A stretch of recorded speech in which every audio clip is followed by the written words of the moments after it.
Mini USA embraces Climate Week NYC, the preeminent annual climate gathering, with the North American premiere of the groundbreaking all-mini Countryman Electric. This momentous occasion follows its global unveiling at IAA Mobility in Munich earlier this month. Anticipated to grace U.S. roads for consumers in the autumn of 2024, this evolution of the largest member in the Mini lineup represents another stride in the brand's transition towards wholly electrified mobility and sustainable design. The innovative electric Countryman makes its inaugural appearance in the United States during a special symposium titled Driving Forward, the Metamorphosis of Future Mobility, organized by UrbanX, the foremost urban technology incubator supported by Mini, hosted at Newlab within the Brooklyn Navy Yard.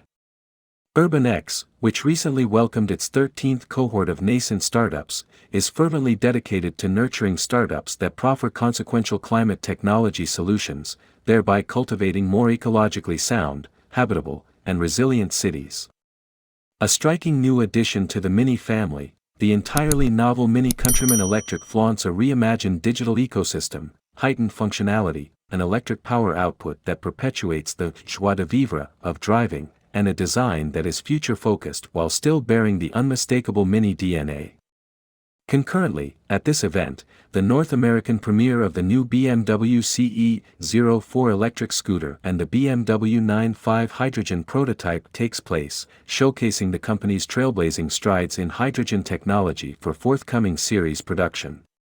The panel at UrbanX also presents Alexander Bilgeri, BMW Group Vice President of Corporate Communications for Human Resources, Production, Procurement, and Sustainability, as the session delves into the transformative trajectory of mobility with a consortium of startups and visionaries.